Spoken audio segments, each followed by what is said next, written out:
باقی کسی سے سوال نہیں کیا جائے گا۔ اگلا مسئلہ یہ ہے کہ ماں یا باپ کہ جن قضا روزوں کا یقین ہے بس وہی بڑے بیٹے پر واجب ہوں گے۔ بھئی کتنے روزے ان کے اوپر واجب تھے، یہ مسئلہ کل بھی آیا تھا کہ خود اپنے قضا روزوں کے بارے میں بھی ڈاؤٹ ہو رہا ہے کہ شاید 5 یا 6 نہیں، کم سے کم کتنے روزوں کا یقین ہے، تو کہ 5، تو پھر 5 روزے رکھنا واجب ہے۔ باپ کے کچھ تو روزے ہیں جو واجب تھے، ان کے اوپر قضا تھے، انہوں نے نہیں رکھے، کتنے؟ شاید 10 یا 15 یا 20 کا کہ نہیں، 10 15 20 نہیں، کم سے کم کتنے؟ جتنے منیمم ہیں، جن کے بارے میں یقین ہے، جس کو سمجھانے کے لیے کل بھی میں نے یہ تعبیر استعمال کی تھی کہ جس کے بارے میں آپ حضرت عباس کی قسم کھا کر کہہ سکیں کہ اتنے روزے تو ابا کے اوپر واجب تھے، وہ روزے رکھنا اب بڑے بیٹے کی ذمہ داری بنے گی۔ اب اس کے بعد ایک اور سوال آتا ہے کہ میں بڑا بیٹا ہوں، مجھ پر اپنے بھی قضا روزے ہیں اور مرحوم والد صاحب کے بھی قضا روزے ہیں، تو کیا اس کے اندر کوئی ترتیب ہے؟ جواب جی نہیں، کوئی ترتیب نہیں، یہ آپ کا چوائس ہے، آپ کون سا روزہ پہلے رکھتے ہیں آپ کی مرضی، کون سا روزہ بعد میں رکھتے ہیں آپ کی مرضی۔ لیکن اگر آپ کے قضا روزے گزشتہ ماہ رمضان کے ہیں تو پھر آپ کو یہ دیکھ لینا ہے کہ ایسا نہ ہو کہ اگلا ماہ رمضان آنے سے پہلے گزشتہ ماہ رمضان کے روزے آپ کے اوپر باقی نہ رہ جائیں، تو کوشش کریں کہ اس کو تو پہلی فرصت میں نپٹائیں، اس لیے کہ وہ اگر باقی رہ گئے تو پھر ڈیلے کے کفارے کا مسئلہ آ جائے گا۔ یہ بات ہو گئی ماں باپ کے قضا روزے کے بارے میں۔ اب آئیے ایک اور سب ہیڈنگ، مسافر کے روزے۔ مسافر کب لیجیٹیمیٹ مسافر بنتا ہے، کتنا فاصلہ طے کرتا ہے، وغیرہ وغیرہ، ان تفصیلات میں ہم نہیں جا رہے، موٹی موٹی چند باتیں مسافر کے روزے کے بارے میں کرنا چاہ رہے ہیں۔ وہ یہ کہ اگر سفر اپنی تمام تر شرائط کے ساتھ ہو تو قرآن مجید کی بھی تصریح ہے کہ من کان منکم مریضا او علی سفر فعدۃ من ایام اخر، تو پھر اس کی ذمہ داری یہ ہے کہ وہ روزہ نہ رکھے بلکہ اس گنتی کو بعد میں پورا کرے۔ تو اس کے ذمے پر نمازوں کے حوالے سے بھی کچھ ڈسکاؤنٹ آ جاتا ہے کہ 4 رکعتی نمازیں 2 رکعتی بن جاتی ہیں، ظہر، عصر اور عشاء۔ ظہر کی 4 رکعت ہے وہ 2 بن جائے گی، عصر کی 4 ہے وہ 2 بن جائے گی، عشاء کی 4 ہے وہ بھی 2 بن جائے گی، مغرب کی 3 ہے وہ 3 ہی رہے گی، وہ 1.5 نہیں ہوگی، فجر کی 2 ہے وہ 1 نہیں ہوگی۔ اس کے یہاں قصر کا مسئلہ نہیں آتا، مسافر کی نماز بھی ویسی ہی رہتی ہے جیسی وطن میں ایک عام انسان کی نماز ہوتی ہے۔ روزے کے اندر بھی یہی مسئلہ ہے، روزے میں آدھا نہیں ہوتا، روزے میں ساخط ہو جاتا ہے، اور اس کی گنتی پھر اس کو بعد میں پورا کرنا ہوتی ہے۔ اگر وہ شرائط مکمل ہو جائیں، جو پورا ایک الگ چیپٹر ہے، اگر اس کو ہم شروع کریں تو پھر بہت لمبی بات ہو جائے گی۔ پھر اس حوالے سے چند نکات کہ ماہ رمضان میں سفر کرنا حرام نہیں ہے۔ یہ غلط فہمی ہے بعض ذہنوں کے اندر کہ ماہ رمضان کے اندر اگر کوئی سفر کرتا ہے تو گویا اس نے کوئی حرام کام انجام دیا۔ جواب جی نہیں، آپ اپنی مرضی سے بھی سفر کر سکتے ہیں۔ اگر کوئی روزے سے بچنے کے لیے سفر کر رہا ہے تو یہ مکروہ ہے، یعنی ایک ایسا کام ہے کہ نہ کرتا تو زیادہ ثواب ملتا، اب اگر کر لیا ہے گنہگار تو نہیں ہے، لیکن بعد میں اس کو روزے کی قضا انجام دینا ہے، اور ماہ رمضان میں جو روزہ اس نے نہیں رکھا تو بہرحال اس نے مس کیا، he has miss some thing. ماہ رمضان کے اندر روزے رکھنے کا تو اپنا ایک خاص ثواب ہے، وہ اس نے مس کیا، لیکن اس نے کوئی حرام کام انجام نہیں دیا، چاہے اس کی نیت ماہ رمضان کے روزے سے فرار ہی کی کیوں نہ ہو۔ یعنی ایک آدمی جو عام کسی کام سے جا رہا ہے اور اس کا سفر آ گیا، وہ تو مکروہ بھی نہیں ہے، ماہ رمضان کے روزوں سے فرار کے لیے کہ بچ جاؤں گا، روزہ نہیں رکھنا پڑے گا، جولائی کے مہینے میں کون رکھے، بعد میں دسمبر میں رکھ لیں گے، یہ بھی اگر نیت ہے حرام نہیں ہے مگر مکروہ ہے۔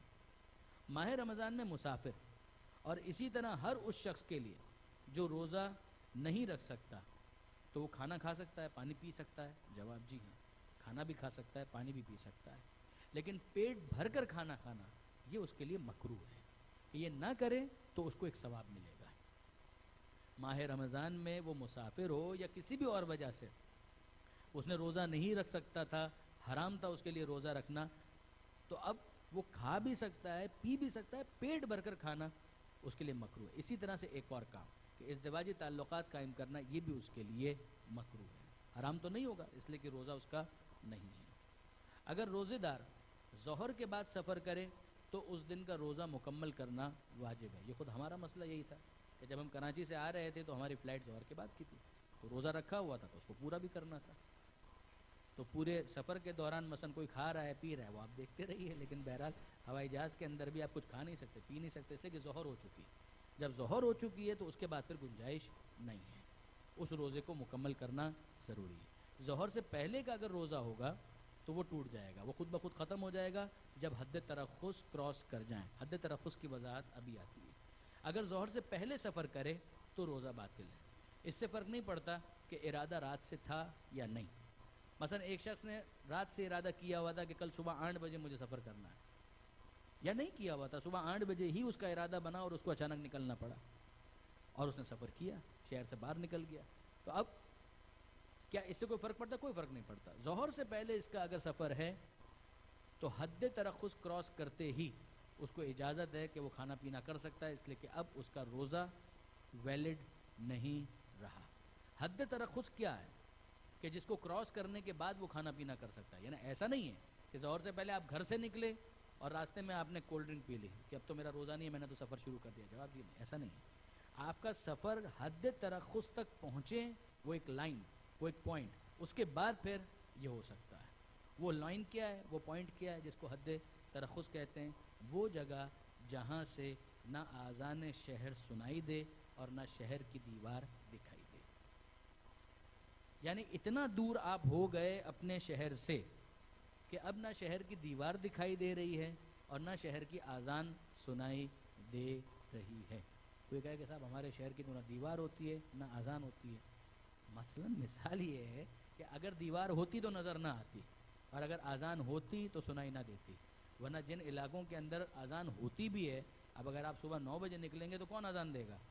مقصد یہ نہیں ہے کہ مثلا آذان کوئی لازمی طور پر دے اور پھر آپ سننے کی کوشش کریں اور آواز سنائی نہ دے، اب آپ کہیں کہ حد ترخص ہم نے کراس کیا۔ تھوڑا سا کامن سینس کی بات یہ ہے کہ جناب اگر کوئی آذان دیتا تو آواز سنائی نہ دیتی، اگر دیوار ہوتی تو نظر نہ آتی۔ اتنا آپ دور چلے گئے، اب شہر سے اتنا دور نکلنے کے بعد آپ کھانا پینا کرنا چاہیں تو بالکل کر سکتے ہیں۔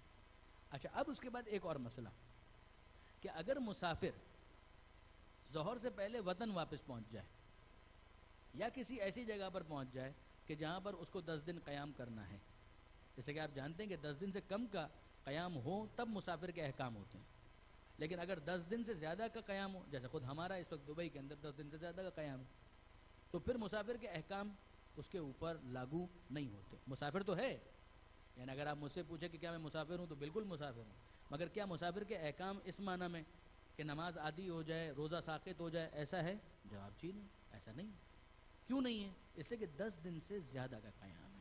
اگر 10 دن سے قیام کم ہوتا، 10 دن پورے نہ ہوتے تو پھر مسافر کے احکام آتے، 10 دن پورے ہو رہے ہیں، اس سے زیادہ ہو رہے ہیں تو پھر مسافر کے احکام نہیں آئیں گے۔ تو اگر ایک انسان واپس اپنے وطن پہنچ جائے ظہر سے پہلے ماہ رمضان میں، تو جب وہ وطن نہیں پہنچا تھا اور کچھ کھا لیا پی لیا تو یہ بحث ہماری ختم ہے، لیکن اس نے اتفاق ایسا ہے کہ نہ کچھ کھایا نہ کچھ پیا نہ کوئی روزے کو باطل کرنے والا کام کیا اور وہ وطن واپس پہنچ گیا اور ابھی ظہر نہیں ہوئی ہے، ظہر سے پہلے پہنچ گیا، تو اب وہ کیا کرے؟ وہ ظہر سے پہلے روزے کی نیت کرے گا اور اپنے روزے کو شروع مانے گا، اس روزے کو کمپلیٹ کرنا اس کی ذمہ داری ہے اور وہ روزہ بالکل ٹھیک ہو جائے گا۔ اسی طرح سے اگر وہ کسی ایسی جگہ پہنچ گیا ظہر سے پہلے کہ جہاں پر اس کو 10 دن قیام کرنا ہے اور اس نے اتفاق سے اس دن ابھی کوئی ایسا کام نہیں کیا تھا کہ جس سے روزہ باطل ہوتا ہے، تو بھی یہ روزہ بالکل ٹھیک ہو جائے گا اور اس کو اس روزے کو مکمل کرنا ہوگا۔ یہ بحث ہو گئی مسافر کے بارے میں، جو بنیادی کچھ موٹی موٹی باتیں ہمیں مسافر کے روزے کے بارے میں کرنا تھی۔ اب آخری چیز جو روزے کی بحث کی آخری چیز ہے، اور وہ ہے مستحب روزے کے حوالے سے۔ مستحب روزہ، جب بھی روزہ رکھنا نہ واجب ہو نہ حرام ہو نہ مکروہ ہو تو پھر وہ کیا ہے؟ مستحب ہے۔ شعبان کا روزہ اپنا رکھنا چاہتے ہیں، مستحب ہے۔ رجب میں روزہ رکھنا چاہتے ہیں، مستحب ہے، تاکیدی طور پر مستحب ہے۔ اب جیسے یہ عید گزر جائے، عید کے دن تو روزہ رکھنا حرام ہے، پھر اس کے فوراً بعد مستحب روزوں کی بہت زیادہ تاکید ہے کہ انسان مستحب روزے رکھے۔ تو یہ جو مستحب روزے ہیں ان کے بارے میں ایک مسئلہ یہ آتا ہے کہ جس پر ماہ رمضان کا قضا روزہ ہے، کیا وہ مستحب روزہ رکھ سکتا ہے؟ مثلا اگر کسی کے اوپر اس ماہ رمضان کے 2-3 روزے اس نے نہیں رکھے کسی بھی ریزن سے اور اس پر قضا ہے، خواتین کا عام طور پر یہ مسئلہ ہوتا ہے کہ ان کے اوپر قضا روزے ہوتے ہیں، تو کیا وہ مستحب روزے رکھ سکتی ہیں؟ جواب جی نہیں۔ جس کے اوپر قضا روزے ہیں اس کی پہلی ذمہ داری یہ ہے کہ وہ قضا روزوں کو انجام دے، وہ مستحب روزے نہیں رکھ سکتے۔ کیا نمازوں کے اندر بھی یہی مسئلہ ہے؟ جواب جی نہیں، نمازوں کے اندر یہ مسئلہ نہیں ہے۔ اگر کسی کے اوپر قضا نمازیں ہیں تو قضا نمازوں کے ہوتے ہوئے بھی وہ مستحب نمازیں پڑھ سکتا ہے۔ مثلا نماز شب وہ پڑھ سکتا ہے، مثلا نماز غفیلہ وہ پڑھ سکتا ہے۔ تو ہمارے یہاں قیاس نہیں ہوتا کہ ایک مسئلہ اس ٹائپ کا ہے تو آما بھی احمد تھا وہ جو ہے، نہیں، ایسا نہیں ہوتا۔ اس کے اندر دوسرا مسئلہ بالکل آ سکتا ہے، اس لیے کہ ہم حکم مولا کے پابند ہیں، اپنی ذاتی رائے کے پابند نہیں ہیں۔ دین کے اندر قیاس کی گنجائش نہیں۔ یہاں پر بھی مسئلہ یہ ہے، روزے کے اندر گنجائش نہیں ہے۔ اگر کسی کے اوپر قضا روزہ ہے تو وہ مستحب روزہ نہیں رکھ سکتا، اس کی ذمہ داری ہے کہ پہلے لائبلٹی کو ادا کرے اور اس کے بعد پھر وہ قضا روزے انجام دے۔ نماز میں ایسا نہیں، نماز میں اگر قضا نمازیں ہیں تو بہتر تو ہے کہ انسان اپنی قضا نمازوں کو ادا کرے، لیکن اگر وہ قضا نمازوں کے ہوتے ہوئے بھی نماز شب پڑھنا چاہے وہ پڑھ سکتا ہے، اس میں کوئی پرابلم نہیں۔ اب آئیے ایک اور مسئلہ، کوئی اور روزہ مثلا کفارے کا یا نظر کا روزہ منت کا کسی کے اوپر ہے، تو کیا یہ شخص مستحب روزہ رکھ سکتا ہے؟ یہ وہ مسئلہ ہے کہ جس کے اندر فتاویٰ کے اختلاف کو بیان کیے بغیر چارہ نہیں ہے، اس لیے کہ پیش آنے والا مسئلہ ہے اور بہت زیادہ پیش آنے والا مسئلہ ہے، اور لوگ اس کے اندر سینسیٹیو بھی بہت زیادہ ہیں۔ اس میں آیت اللہ خوئی اور آیت اللہ سیستانی فرماتے ہیں کہ قضا روزے کے علاوہ دوسرا اگر کوئی روزہ ہے مثلا کفارے کا، نظر کا، تو وہ مستحب روزہ رکھ سکتا ہے۔ آیت اللہ خامنائی اور امام خمینی فرماتے ہیں کہ جی نہیں، اگر کوئی اور روزہ بھی ہے اور اس کے ذمے پر ہے تو اس کی ذمہ داری یہ ہے کہ پہلے وہ ان کو ادا کرے، ان کے ذمے پر ہوتے ہوئے وہ مستحب روزہ نہیں رکھ سکتا۔ مستحب روزے کا ایک وہ مسئلہ کہ جو عام طور پر سبھی کو معلوم ہوتا ہے کہ اگر کسی نے مستحب روزہ رکھا، اس کی نیت تھی پورا روزہ رکھنے کا، ایک تو وہ آدمی ہے کہ جو روزہ مستحب رکھتا ہی اس لیے ہے کہ کوئی آ کر اس کو دعوت دے اور روزہ کھلوا دے، اس کی بات نہیں ہو رہی۔ نیت تو ہے کہ مستحب روزہ پورا رکھنا ہے فجر سے لے کر مغرب تک، لیکن اتفاق ایسا ہے کہ درمیان میں اسے کسی نے کھانے پر انوائٹ کر لیا اور مومن ہے، تو اسلام کی نظر میں مومن کا پھر اتنا احترام تو ہے کہ وہ تاکید کرتا ہے کہ اس مومن کی اس دعوت کو نہ ٹھکرایا جائے، اس کو قبول کر لو، چاہے تمہیں تمہارا مستحب روزہ توڑنا پڑے تو اس کا ثواب تمہیں زیادہ ملے گا، لیکن مستحب روزے کو توڑ دو، اس کا دل نہ توڑو۔ لیکن یہ مومن بھی جینون مومن ہو، واقعا دعوت دینا اس کا مقصد ہو، ایسا نہیں کہ وہ کھڑا ہی اس لیے ہو کہ اس کے روزے کا خون کرنا ہے کسی نہ کسی طریقے سے، تو وہ اگر نیت ہے وہ نہیں ہونی چاہیے۔ دین کے اندر اس طرح کا مذاق نہ ہو، لیکن واقعی اتفاق ہے کہ اس نے دعوت دی اور دعوت دینے کا مقصد یہی تھا کہ وہ اس مومن کو انوائٹ کرنا چاہتا تھا۔ اب اس کے دل میں یہ ہے کہ میرا تو مستحب روزہ ہے، چھوڑو، میں اس کو یہی نہیں بتاتا بلکہ میں اس کی دعوت کو قبول کرتا ہوں، تو انشاءاللہ اس کو ثواب زیادہ ملے گا۔ ایک آخری مسئلہ کہ کیا خاتون شوہردار وہ اپنے شوہر کی اجازت کے بغیر مستحب روزہ رکھ سکتی ہیں؟ جواب جی نہیں۔ اگر خاتون ہیں اس کے اپنے بہت حقوق ہیں، شوہر کے اپنے بہت حقوق ہیں، ان کی اپنی ذمہ داریاں، ان کی اپنی ذمہ داری، اس میں سے ایک یہ بھی ہے کہ خاتون اپنے شوہر کی اجازت کے بغیر مستحب روزہ نہیں رکھ سکتی۔ وہ اگر مستحب روزہ رکھنا چاہیں تو اپنے شوہر کو کانفیڈنس میں لیں اور پھر اس کے بعد مستحب روزہ رکھیں۔ اگر پہلے سے ایک انڈرسٹینڈنگ ہے کہ شوہر کو کوئی اعتراض نہیں ہے، بلکہ الٹا ہوتا ہے کہ شوہر بیوی سے پوچھ کر مستحب روزہ رکھتا ہے، تو ٹھیک ہے، کوئی حرج نہیں۔ کہ پہلے سے یہ چیز اپنی جگہ پر ایزیومڈ ہے کہ شوہر کو کوئی اعتراض نہیں ہے تو کوئی مسئلہ نہیں ہے۔ ایک مرتبہ درود بھیجیے گا محمد و آل محمد۔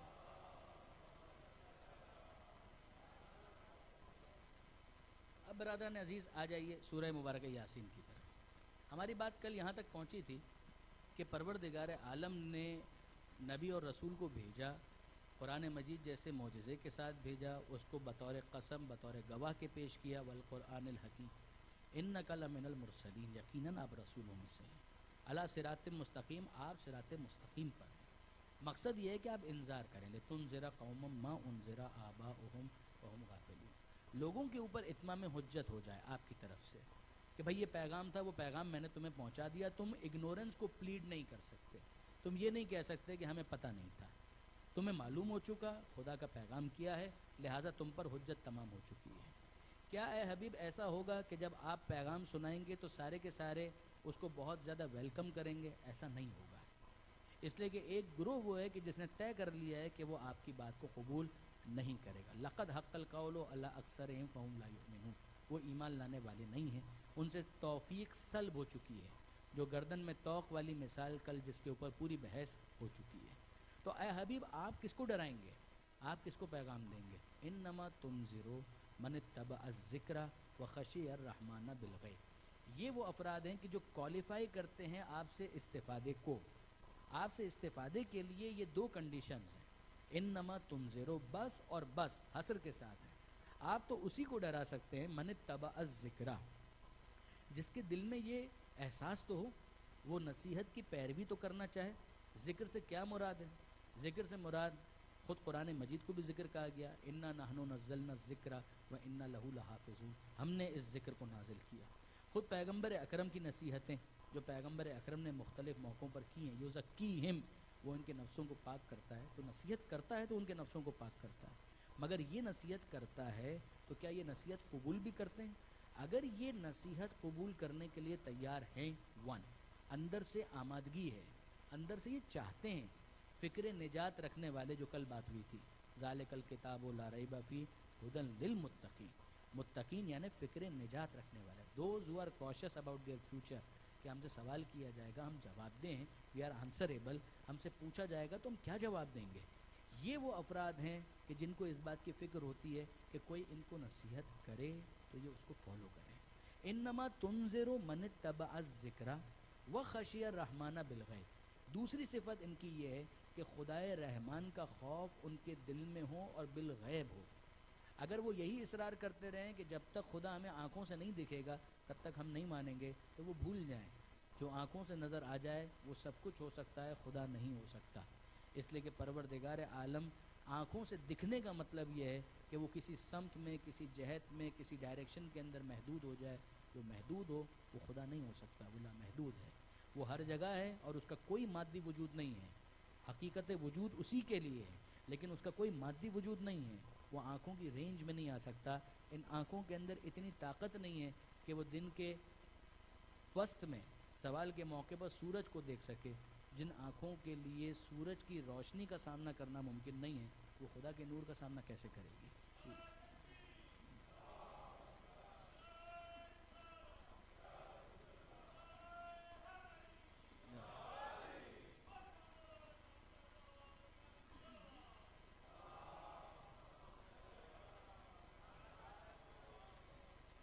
انما تنذر من اتبع الذکر وخشی الرحمن بالغیب۔ اے حبیب آپ تو اس کو ڈرا سکتے ہیں جو نصیحت کی پیروی کرنے کے لیے آمادہ ہے، وخشی الرحمن بالغیب، اور بالغیب وہ خدائے رحمان کا خوف اپنے دل میں محسوس کرتا ہے۔ خدائے رحمان، اس کی رحمت عمومی، جس نے اتنی نعمتیں دی ہیں، تو خوف بھی تو ہو کہ وہ سوال کرے گا کہ ان نعمتوں کو تم نے کہاں پر استعمال کیا۔ ثم لتسألن یومئذ عن النعیم، پھر تم سے سوال کیا جائے گا قیامت کے دن نعمتوں کے بارے میں۔ اب یہاں پر آپ غور فرمائیے برادران عزیز کہ ایسا جو کر لے، جو کوالیفائی کرے، تو پھر کیا ہے؟ فبشر ہو، پھر اس کو بشارت دیجیے، جو بالکل انذار کے اپوزٹ ہے۔ انذار کا مطلب ہے ڈرانا، بیویئر، بی کوشس۔ انذار کا مطلب ہے تنبیہ کرنا، ڈرانا، اور اس کے مقابلے پر ہے گلیڈ ٹائڈنگ، بشارت۔ پھر اے حبیب ان کو بشارت دیجیے، فبشرہ بمغفرۃ واجر کریم۔ ان کو کس چیز کی بشارت دو؟ مغفرت کی اور اجر کریم کی بشارت دو۔ مغفرت یعنی جو تم نے کوشش کرتے کرتے لغزشیں کی ہیں، جو تم سے غلطیاں بھی ہو گئیں، گناہ بھی ہو گیا، ڈونٹ وری، پھر ہم اس کے اوپر پردہ ڈالیں گے، ہم تم کو ذلیل نہیں ہونے دیں گے، ہم تمہیں دوسروں کے سامنے ایکسپوز نہیں کریں گے، ہم یہ کوشش کریں گے، ہم یہ چاہیں گے کہ تمہاری مغفرت ہو جائے۔ پھر خدا غفور ہے، تم فکر مت کرو۔ وہ اجر کریم، اور جو تمہیں اجر بھی ملے گا تو عزت کے ساتھ ملے گا۔ عام طور پر اس فنومینا کو سمجھانے کے لیے ایک مثال میں شیئر کیا کرتا ہوں۔ آپ فرض کیجئے کہ آپ کسی کو دینا چاہتے ہیں، کسی کے سامنے آپ کھانے کی کوئی چیز رکھیں، اور ایک طریقہ کیا ہے کہ آپ کھانے کی چیز رکھیں اور کہیں نوش جان پلیز لیجئے، اور ایک طریقہ یہ ہے کہ آپ رکھیں اور کہیں کھا پی مر۔ چیز تو آپ نے وہی رکھی ہے، وہی چاول ہے، وہی سالن ہے، وہی آلو ہے، وہی گوشت ہے، وہی اس کے اندر فروٹ رکھا ہوا ہے، مگر پہلے جو آپ نے چیز رکھی سامنے والے کی عزت میں کتنا اضافہ کیا، اور جب دوسری مرتبہ آپ رکھ رہے ہیں تو اس کا دل بھی نہیں چاہے گا کہ وہ چیز کھائے، وہ چیز قبول کرے۔ پروردگار عالم یہ نہیں کہتا ہے کہ صرف ان کو اجر ملے گا، پروردگار عالم فرماتا ہے اجر کریم، اکرام کے ساتھ، عزت کے ساتھ۔ یعنی اگر کوئی غور کرے تو شاید اس اجر کی اتنی اہمیت نہ ہو جتنی اس اکرام کی اہمیت ہے کہ جو پروردگار عالم مجھے عزت دے رہا ہے۔ فبشر ہو، اے حبیب ان کو بشارت دیجیے، بمغفرتن، جو گناہ ان سے ہوئے ہم ان کو معاف کریں گے، ان کی مغفرت کریں گے، وہ اجرن کریم، اور جو اجر ان کو دیں گے وہ بھی اکرام کے ساتھ، وہ بھی عزت کے ساتھ، ان اکرمکم عند اللہ اتقاکم۔ پھر اس کے بعد پروردگار عالم ایک یقین دلاتا ہے، انا نحنو نحیی الموتا، یہ اجر کب ملے گا، یہ مغفرت کا اعلان کب ہوگا، کب بے فکر رہو، ایسا تو نہیں ہے کہ تم مر گئے تو معاملہ ختم ہو گیا، انا یقیناً ہم، نحنو ہم، نحیل اور یقیناً ہم ہی زندہ کریں گے مردوں کو، تم مر گئے تو ختم نہیں ہو گئے، یہ اگر کانسیپٹ ہوتا تو فکر نجات کیوں ہوتی تم کو، یہ اگر کانسیپٹ ہوتا تو پھر آنسریبل ہونے کا کیا مطلب تھا، انا، اتنی تاکید پروردگار نے کی ہے 3 مرتبہ، انا، اننا کا مخفف ہے، اننا، اننا یقیناً ہم، نحنو ہم، نحیی ہم ہی زندہ کریں گے، الموتا مردوں کو، سوچنا بھی نہیں کہ مر گئے تو ختم ہو گئے، انا نحنو نحیی الموتا، ہم زندہ کریں گے مردوں کو، وَنَكْتُبُ مَا قَدَّمُوا وَآثَارَهُمْ، اور ہم ہی لکھ بھی رہے ہیں ان تمام تر چیزوں کو جو انہوں نے آگے بھیجی ہیں، وَآثَارَهُمْ، اور جو پیچھے اس کے آثار باقی ہیں، جو اس کے ریمینز ہیں، ان سب کو بھی ہم نوٹ کر رہے ہیں، کوئی بھی چیز مخفی نہیں ہے، وہ سب کا سب ریکارڈڈ ہے۔ دیکھیے برادران عزیز، ایک آیت ہے سورہ مبارکہ بقرہ میں بھی اور سورہ مزمل میں بھی، ما تقدموا لانفسکم من خیر تجدوہ عند اللہ، جو بھی تم آگے بھیج رہے ہو نا اپنے نفس کے فائدے کے لیے بھیج رہے ہو، پہلے تو یہ سمجھ لو تم نے صدقہ دیا، نمازیں پڑھی، روزے رکھے، کسی غریب کی مدد کی، کچھ بھی کیا، کس کا فائدہ کیا، زید کا، بکر کا، عمر کا، خالد کا، یونس کا، کسی کا نہیں، یہ تم نے اپنا فائدہ کیا، اپنے فائدے کے لیے سارے کام کیے، اتنا اطمینان رکھو، ما تقدمو، جو تم آگے بھیج رہے ہو، لانفسکم اپنے فائدے کے لیے بھیج رہے ہو، من خیرن، شرط یہ ہے کہ وہ خیر کا کام ہو، تجدوہ عند اللہ، تم اسے اللہ کے پاس موجود پاؤ گے، اگنور کچھ بھی نہیں ہوگا، نظر انداز کچھ بھی نہیں کیا جائے گا۔ یہ عام طور پر جب پروموشن کا ٹائم آتا ہے، اب مجھے دبئی کا تو حساب کتاب نہیں پتہ، کراچی میں عام طور پہ میں منہ لٹکا ہوا دیکھتا ہوں بہت سارے دوستوں کا، کیا ہوا، کب پروموشن ہوا، انکریمنٹ ہوا، یار اس کو پتہ ہی نہیں چلتا کہ میں نے اتنی محنت کی تھی، وہ بھول جاتا ہے، اس کو یاد ہی نہیں رہتا ہے، امیجیٹ باس ہمارا جو ہے نا وہ رپورٹ صحیح نہیں کرتا ہے، 10 دوسرے مسئلے، میں اوور ٹائم لگاؤں، یہ کروں وہ کروں، پتہ ہی نہیں چلتا، یا بھول جاتا ہے، پتہ نہیں کیا چکر ہے۔ یہ تمہارا امیجیٹ باس دنیا کے اندر بھول جاتا ہو تو بھول جاتا ہو، وہ حقیقی باس کبھی نہیں بھولنے والا۔ ما تقدمو، جو تم نے آگے بھیجا ہے، لانفسکم، اپنے نفس کے فائدے کے لیے بھیجا ہے، من خیرن، شرط یہ کہ وہ خیر کا کام ہو، تجدوہ عند اللہ، تم اسے اللہ کے پاس موجود پاؤ گے، صرف وہ جو تم نے آگے بھیجا ہے اسے موجود پاؤ گے نہیں، انا نحنو، یقیناً ہم اور صرف ہم، نحیی الموتا، ہم مردوں کو زندہ کریں گے، وَنَكْتُبُ، اور لکھ رہے ہیں، ما قدمو، جو آگے بھیج دیا ہے اس کو بھی، وَآثَارَهُمْ، اور جو پیچھے آثار چھوڑ کر گئے ہیں ہم تو اس کو بھی لکھ رہے ہیں، مرنے والا تو مر گیا مگر جو نیکی کا کام وہ کر کے گیا تھا، جتنوں کو وہ فائدہ پہنچتا رہے گا اس کے مرنے کے باوجود اس کے نامہ اعمال میں ہم اس کو لکھتے رہیں گے، وہ فکر نہ کرے کہ جو پیچھے آثار موجود ہیں وہ اگنور ہو جائیں گے، کچھ بھی اگنور نہیں ہوگا۔ اگر کسی نے کنواں کھدوا دیا، جب تک لوگ پانی پیتے رہیں گے، مرنے والا مر گیا، اس کے نامہ اعمال میں پانی پلانے کا ثواب لکھا جاتا رہے گا۔ جس نے مسجد بنوا دی، حسینیہ بنوا دیا، امام بارگاہ بنوا دی، وہ مر گیا، مسجد موجود ہے، آثار میں شامل ہے، لوگ مسجد میں آ کر نماز پڑھ رہے ہیں، نماز پڑھوانے کا ثواب مرنے کے بعد بھی اس کے نامہ اعمال میں لکھوایا جاتا رہے گا۔ اگر حسینیہ کے اندر آ کر کوئی یا حسین کی صدا بلند کرتا ہے، مرنے والا مر گیا مگر عزاداری کروانے کا ثواب اس کے نامہ اعمال میں لکھا جاتا رہے گا۔ اگر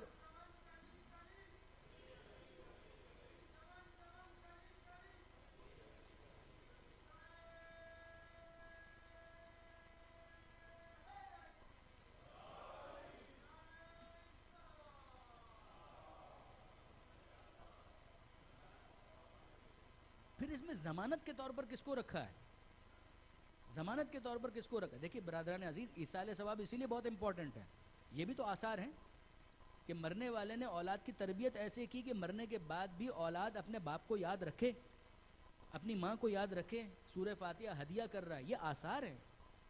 اگر اس نے کوئی ایسا کام کیا ہے اولاد کی تربیت ہی کی صورت میں کہ اولاد اس نیکی کے کام کو آگے بڑھا رہی ہے، تو ماں باپ کے نامہ اعمال میں لکھا جاتا رہے گا۔ ضمانت کے طور پر خدا نے کس کو رکھا؟ یقین دلانے کے لیے، اور خدا کا تو کہہ دینا کافی تھا، مگر پروردگار عالم فرماتا وَكُلَّ إِنَّا نَحْنُ نُحْيِي الْمَوْتَى، مردوں کو ہم زندہ کریں گے، فکر مند مت ہو، تم پہنچو گے اور دیکھو گے۔ وَنَكْتُبُ، لکھ رہے ہیں، مَا قَدَّمُوا، جو انہوں نے آگے بھیجا، وَآثَارَهُمْ، اور جو آثار پیچھے ہیں۔ ضمانت کون ہے؟ ریکارڈ کہاں پر کیا جا رہا ہے؟ محفوظ کہاں پہ رکھا جا رہا ہے؟ وَكُلَّ شَيْءٍ أَحْصَيْنَاهُ فِي إِمَامٍ مُبِينٍ، اور ہم نے ہر چیز کا احاطہ کر دیا ہے امام مبین میں۔ یہ امام مبین کون ہے؟ مولا علی کا جملہ ہے کہ خدا کی قسم میں ہوں وہ امام مبین جس کا تذکرہ یہاں پر آیا ہے۔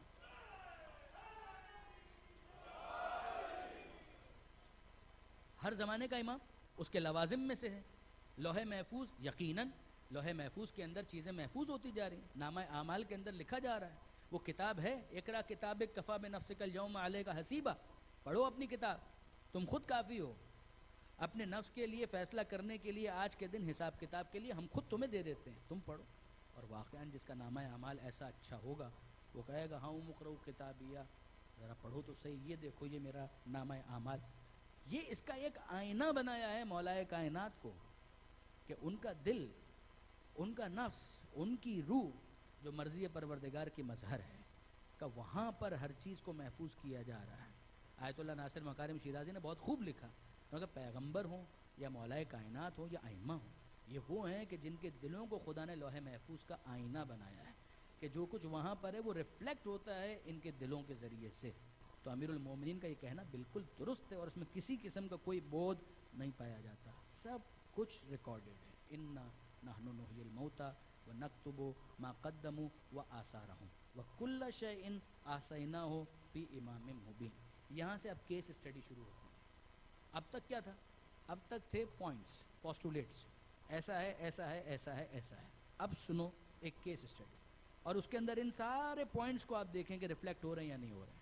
یہ سارے کے سارے اس ایک اسٹڈی کے اندر موجود ہیں یا نہیں موجود؟ ہم جہاں تک آج پہنچ پائیں گے پہنچیں گے انشاءاللہ، بات کو آگے کل کنٹینیو کریں گے۔ وَاضْرِبْ لَهُمْ مَثَلًا أَصْحَابَ الْقَرْيَةِ، اے حبیب ان کے لیے بیان کریں، مثال دیں ان کے سامنے، اس بستی والوں کی مثال پیش کریں۔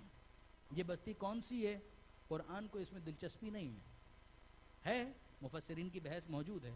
انطاکیہ کے بارے میں کہا گیا کہ شاید یہ وہ بستی ہے جو انطاکیہ کی، کہ جہاں پر یہ سارا قصہ پیش آیا۔ جو بھی ہو، قرآن مجید کو اس ڈیٹیل میں کوئی دلچسپی نہیں ہے۔ پروردگار عالم اس کور میسج کی طرف متوجہ کرنا چاہتا ہے کہ دیکھو جو اب تک ہم نے بیان کیا یہ کوئی پہلی مرتبہ نہیں ہونے جا رہا، اس سے پہلے یہ ہو چکا ہے، بہت سارے کیسز ایسے آلریڈی موجود ہیں۔ وَاضْرِبْ، اے حبیب ان کے سامنے مثال بیان کریں، اصحاب القریہ، بستی والوں کی مثال۔ اذ جاءها المرسلون، جب ان کے پاس رسول آئے، رسول آئے یعنی آپ جس طرح سے ان لوگوں کے سامنے جا رہے ہیں اس بستی والوں کے پاس بھی رسول پہنچے۔ اذ ارسلنا الیہم اثنین، پہلے ہم نے ان کی طرف دو رسولوں کو بھیجا۔ فکذبوہما، انہوں نے ان کو جھٹلا دیا، غلط بولتے ہو تم، کوئی اللہ کے رسول نہیں ہو بھی تو غلط بول رہے ہو، تمہارا میسج ایکسیپٹیبل نہیں ہے، قابل قبول نہیں ہے۔ فعززنا بثالث، ہم نے ایک تیسرے رسول کے ذریعے سے ان کی پشت کو مضبوط کیا، اسٹرینگتھن کیا۔ فعززنا بثالث، فقالوا، انہوں نے کہا، انا الیکم مرسلون، ہم تمہاری طرف رسول بنا کر بھیجے گئے ہیں۔ قالوا، جواب میں وہ کہتے ہیں، یہی وہی والے جو ایکسیپٹ نہیں کریں گے۔ قالوا ما انتم الا بشر مثلنا، انہوں نے کہا تم رسول ہو، تم تو ہم جیسے بشر ہو، تم رسول کیسے ہو سکتے ہو؟ ما انتم الا بشر مثلنا وما انزل الرحمن من شیء، اور خدائے رحمان نے کوئی چیز نازل نہیں کی ہے۔ ان انتم الا تکذبون، تم جھوٹ بول رہے ہو۔ رسولوں کو یہ سننا پڑتا ہے کہ تم جھوٹ بول رہے ہو۔ اچھا کیا یہ رسول جنہوں نے آگے کہا کہ بلاغ مبین ہماری ذمہ داری ہے، انہوں نے معجزے بھی پیش کیے؟ بعض تفاسیر کے اندر تفصیل بھی ہے کہ جس طرح سے عیسیٰ علیہ السلام مردوں کو زندہ کرتے تھے، انہوں نے بھی بعض مردوں کو زندہ کر کے دکھایا۔ کیا ان لوگوں نے قبول کر لیا؟ قبول نہیں کیا۔ کیس کیا ہے؟ کیوں قبول نہیں کیا؟ وجہ یہ ہے کہ یہ لوگ بھی وہ ہیں کہ جو آمادہ نہیں ہیں، تیار نہیں ہیں. انما تنذر من اتبع الذکر وخشی الرحمن بالغیب. کیا رحمان کا خوف ہے ان کو؟ یہ تو رحمان کا نام لے کر کہتے ہیں کہ ما انزل الرحمن من شیء، رحمان نے کچھ نازل نہیں کیا. رحمان وہ تو نعمتیں دیتا ہے، وہ تو کھلاتا ہے، وہ تو پلاتا ہے. تم تو پابندیوں کی بات کر رہے ہو. دیکھیے برادران عزیز، مسئلہ کیا ہے؟ دین کو قبول نہ کرنے کی وجوہات میں سے ایک وجہ، دین لگاتا ہے پابندیاں. کیا سو رہے ہو؟ اٹھو فجر کی نماز پڑھو. کیا کاروبار پہ بیٹھے ہوئے؟ اٹھو ظہر کی نماز پڑھو. سونے کی تیاری کر رہے ہو؟ مغرب عشاء کی نماز پڑھی. یہ کیا ہو گیا؟ کھا رہے ہو، پی رہے ہو، یہ ماہ رمضان ہے، روزہ ہے، کیسے کھا رہے ہو، کیسے پی رہے ہو؟ پابندی لگائی. حج کے لیے چلو، اپنا لباس چھوڑو، احرام پہنو. ارے صاحب، سوٹ پیس کے بغیر تو ہم کبھی اس طرح سے باہر نہیں نکلتے. یہ کیا ہم کو فقیر بنا دیا ہے؟ آپ نوٹ کریں، دین کچھ پابندیاں تو لے کر آئے گا. ما انزل الرحمن من شیء، یعنی خدا کو مانو، دین کو مانو تو یہ سب کچھ ماننا پڑے گا. تو ان سب کو ماننا پڑے گا تو پہلے دین ہی کا انکار کرو کہ ان سب میں سے کسی ایک کو بھی نہ ماننا پڑے. سادہ سا اصول ہے کہ انسان اگر آوارگی پسند ہے تو وہ دین کی پابندیوں کو کیوں قبول کرے گا؟ اور پھر اس کے بعد یہ اوور اسمارٹنس، وما انزل الرحمن من شیء، خدا تو رحمان ہے بھائی. ہم خدا کا انکار تھوڑی کر رہے ہیں، ہم تو کہہ رہے ہیں خدا ہے، مگر وہ تو رحمان ہے. وہ رحمان ہے، وہ تو نوازتا ہے، وہ تو دیتا ہے، وہ تو کھلاتا ہے، وہ تو پلاتا ہے. کہ تم عجیب رسول آ گئے ہو کہ تم یہ کہہ رہے ہو کہ خدا رحمان نے یہ پابندیاں لگا دی ہیں. بتوں کو توڑو، اس کی پوجا نہیں کر سکتے، اس کی پوجا نہیں کر سکتے، ایک اللہ کی پوجا کرنا پڑے گی، اور اس کے علاوہ یہ نہیں کر سکتے، وہ نہیں کر سکتے. اتنے پھڈے، اتنی پابندیاں، اتنی ریسٹرکشنز ہمارے لیے ایکسیپٹیبل نہیں ہیں. ہم اس خدا رحمان کو مانتے ہیں جو صرف دیتا ہے، پابندی نہیں لگاتا. پروردگار عالم نے تو کنڈیشن یہی رکھی ہے، خشی الرحمن بالغیب، رحمان کی نعمتوں سے استفادہ کرو اور پھر خوف رکھو کہ تم 5 درہم کسی کو دیتے ہو تو حساب لیتے ہو، وہ خدا رحمان اتنی نعمتیں دے رہا ہے، تم سے حساب لینے کا حق نہیں رکھتا. تم اس بات کی طرف توجہ کیوں نہیں کرتے؟ اگر یہی خوف نہیں ہے تو رحمان کی باتیں ہوں گی، مگر رحمان کی عبادت اس طریقے سے نہیں ہوگی جس طریقے سے خود خدا رحمان چاہتا ہے. یہ ہے پرابلم. تم کیا ہو؟ تم ہم جیسے بشر ہو، تم ہم جیسے انسان ہو، صرف تفوق چاہتے ہو، ڈومیننٹ ہونا چاہتے ہو، چاہتے یہ ہو کہ ہمارے اوپر کسی طریقے سے غالب آ جاؤ، اس لیے نبوت اور رسالت کا تم نے ڈھونگ رچایا. پروردگار عالم کا اصرار ہے کہ جس کو بھی رسول بنا کر بھیجوں گا وہ انسان ہی ہوگا. تمہارا یہ کہنا غلط ہے کہ وہ تم جیسے انسان ہیں. پروردگار عالم کا اصرار ہے کہ وہ تم جیسا نہیں ہوگا مگر ہوگا انسان، نوری ہوگا، وہ تمام تر چیزیں ہوں گی مگر ہوگا انسان. کیوں؟ آپ نوٹ کریں یہاں پر، پروردگار عالم کسی فرشتے کو نہیں بھیجتا، رسول بنا کر فرشتے کو نہیں بھیجتا. پروردگار عالم نے اس پر تبصرہ بھی کیا. خداوند متعال فرماتا ہے کہ اگر زمین کے اوپر ملائکہ چل رہے ہوتے تو ہم کسی فرشتے کو رسول بنا کر بھیجتے، لیکن چونکہ زمین کے اوپر انسان چل رہے ہیں لہٰذا رسول انسان ہی کو بنایا جائے گا. یہ ہوا کیا. دیکھیے برادران عزیز، یہ جتنے نوجوان یہاں پر مجھے نظر آ رہے ہیں نا، ان میں سے کوئی ایک بھی فرشتے کو رسول ماننے کے لیے تیار نہیں ہوگا.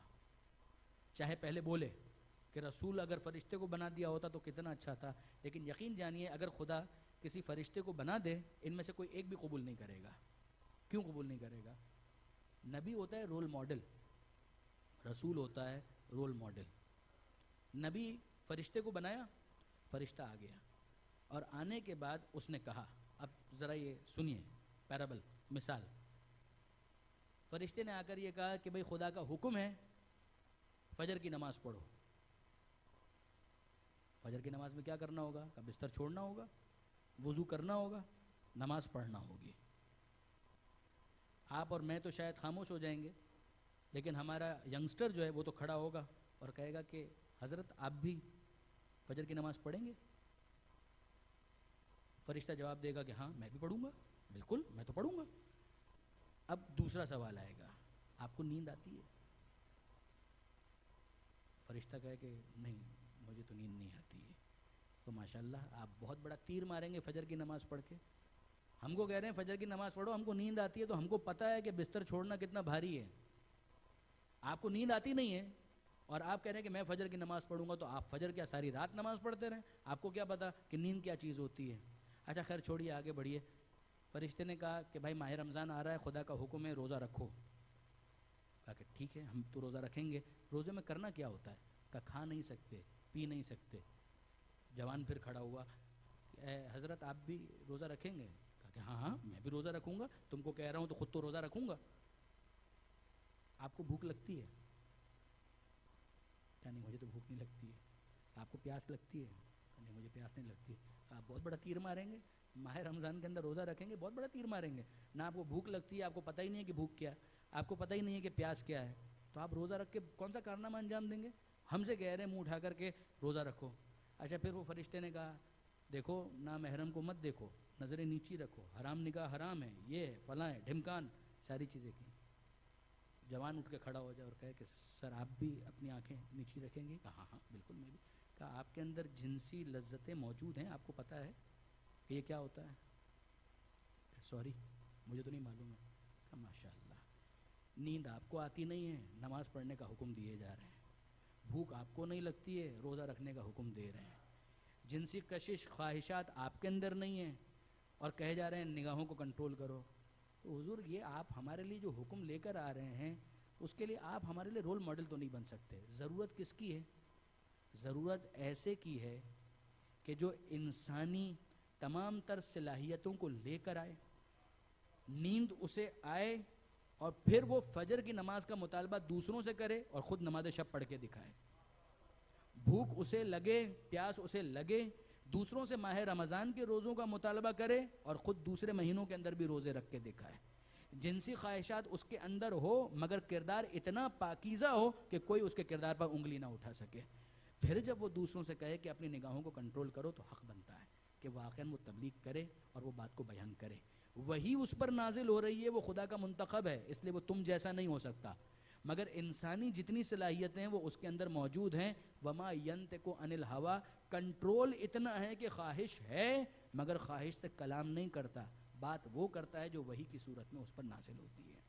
یہ اس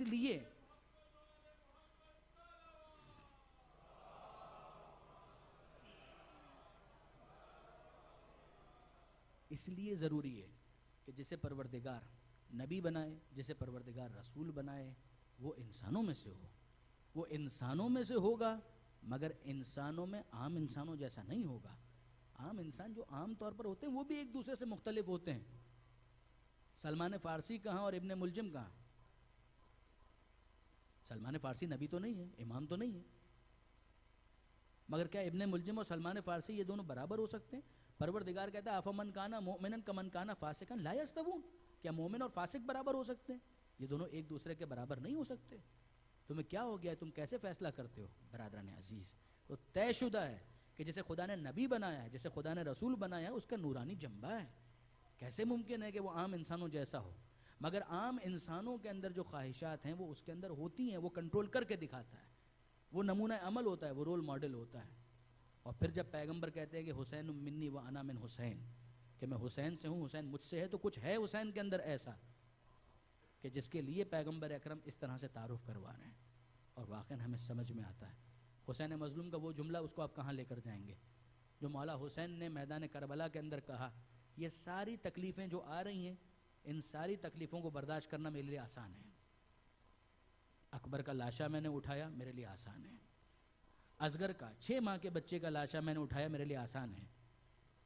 میرے بھائی کے بازو کٹ گئے, میرے لیے آسان ہے. ان ساری چیزوں کو برداشت کرنا میرے لیے آسان ہے. کیوں؟ اس لیے کہ میں جانتا ہوں کہ میرا خدا مجھے دیکھ رہا ہے, میرا خدا اس وقت موجود ہے, میں محضر خدا میں ہوں. اس لیے ان تمام تر تکلیفوں کو برداشت کرنا میرے لیے بہت آسان ہے. واقعاً ہمارا سلام ہو. مگر مولا حسین, بہرحال آپ کی تکلیفیں اس وقت ختم ہو گئیں جب نوک نیزہ پر آپ کا سر بلند ہو گیا, مگر اس کے بعد اور بہت کچھ ایسا ہے کہ جو آپ کے بیٹے سید سجاد نے دیکھا اور جو آپ کی بہن زینب نے دیکھا, اور ساتھ شریک ہونے والوں میں ایک وہ مثل ماں جناب فضہ بھی تو ہیں کہ جنہوں نے ان تمام تر چیزوں کا مشاہدہ کیا ہے. دیکھیے برادران عزیز, میں نے آپ کے سامنے عرض کیا تھا امام حسین نے کچھ وصیتیں کی سید سجاد کو, کچھ وصیتیں امام مظلوم نے گھر کی خواتین کو بھی کی. جناب زینب کو جناب امام مظلوم نے کچھ وصیتیں کی ہیں, اے بہن زینب مجھے نماز شب میں فراموش مت کرنا. اور بہت ساری وصیتیں ہیں جو جناب امام مظلوم نے مختلف افراد کو کی ہیں. بعض علماء کہتے ہیں کہ امام مظلوم نے جناب فضہ کو بلا کر کہا کہ اماں فضہ میرا کچھ حق ہے آپ کے اوپر، میرا کوئی حق ہے آپ کے اوپر؟ جناب فضہ کہتی ہیں اے حسین تمہیں میں نے اپنی گودوں میں کھلایا ہے، تمہارا مجھ پر وہی حق ہے کہ جو ایک ماں پر اولاد کا حق ہوتا ہے۔ کہ اماں فضہ میں ایک وصیت کروں کیا آپ اس پر عمل کر سکیں گے؟ کہا کہ بیٹا حسین کہو کیا ایسا ہے کہ جو تم مجھ سے کہنا چاہتے ہو؟ کہا اماں فضہ ہو سکے تو میری سکینہ کا خیال رکھیے گا، کوشش کیجئے گا کہ اس کو اذیتیں کم سے کم ہوں۔ بس عزیزوں میں آخری جملہ اور مجلس کو مکمل کروں، علماء کہتے ہیں کہ اس کے بعد جناب فضہ پوری کوشش کرتی تھی، کتنا کامیاب ہوتی تھی کتنا کامیاب نہیں ہوتی تھی یہ اپنی جگہ پر، مگر جہاں جہاں ممکن ہوتا تھا جناب فضہ جب کوئی سکینہ کو تماچے مارنے آگے آتا وہ اپنا رخسار آگے کر دیتی کہ اگر تم مارنا چاہتے ہو تو مجھے مار لو، مگر اس سکینہ کو حسین نے میرے حوالے کیا، اسے اذیت نہ پہنچاؤ۔ الا ولعنۃ اللہ علی القوم الظالمین وسیعلم الذین ظلموا ای منقلب ینقلبون۔ بار الہ اس قلیل توسل کو قبول فرما، مالک اس عبادت کو اپنی بارگاہ میں قبول فرما۔ ماہ مبارک رمضان میں جو روزے ہم رکھ رہے ہیں، جو تلاوت قرآن ہم کر رہے ہیں، اے پروردگار اسے اپنی بارگاہ میں قبول فرما، مومنین کی جملہ حاجتوں کو مستجاب فرما، بیماروں کو شفا عطا فرما، بے روزگاروں کو عزت کی روزی عطا فرما، جو بے اولاد نے اولاد صالح عطا فرما، امام زمانہ کا وفادار رہنے کی توفیق عطا فرما، امامت کے جھوٹے دعوے داروں سے بیزار رہنے کی توفیق عطا فرما، حضرت کے ظہور میں تعجیل فرما، ہمیں ان کے اعوان و انصار میں شمار فرما۔ ربنا تقبل منا انک انت السمیع العلیم۔